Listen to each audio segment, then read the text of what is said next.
አንድ ጊዜ ሰማሁት ምሳሌ ልንገራችሁ። ጓደኛሞች ፍሬንዶች ተሰብስበው ይጠጣሉ፣ ይጨፍራሉ፣ ናይት ክለብ ሆነው በጣም ይጨፍራሉ። ወንዶች ሴቶች ሆነው ተሰብስበው ከመካከል አንደኛው ገርል ፍሬንዱ በመሃል ስላለበት በቃ እሷን ደግሞ ይዘናት እንምጣና ቤት ሄደናል። ሌላ ደግሞ ቦታ ሄደን እንጨፍር፣ ሄደን ደግሞ እንጠጣ ተባባሉ። በጣም ሰክረዋል። መኪናቸውን እየነዱ ሲሄዱ ገርል ፍሬንዱ ደርሻለሁ ነይ ውጪ አላት። በቃ ተስተካክላ ከሷ ጋር ደግሞ ሊያሳልፍ ስትወጣ አንድ ምስኪን እግዚአብሔር አብሯት ያለ እናት አለች። ልጄ መሽቷል ስትላት አረ መሄድ አለብኝማ በፍጹም አለች። እሺ ልሸኝሽ አይ አንቺ አብት እንዳትታይባት እናቷ ምን ግቢ ስትላት እናት ቀስ ብላ ወጣች። መታ መኪናው ስትገባ ግቢ ብሎ ወርዶ አስገባት። ስትገባ እናት እንደዚህ አለች፣ እግዚአብሔር ከናንተ ጋር ይሁን አለች።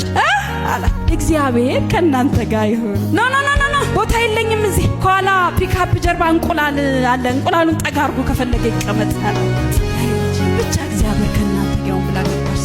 ትንሽ እንደሄዱ መንገድ ስተው የማያውቀው ጨለማ ውስጥ ገብተው እንዳለ መኪናው ተገልብጦ ሁሉም ሞቱ። በጣም ብዙ አደጋ ሰራተኞች ተገኙ። ሁሉንም ሬሳ ማውጣት ጀመሩ። በጣም በሚደንቅ ሁኔታ እንቁላሉ አንዳች አልተሰበረም። እንቁላል ተገልብጦ አይደለም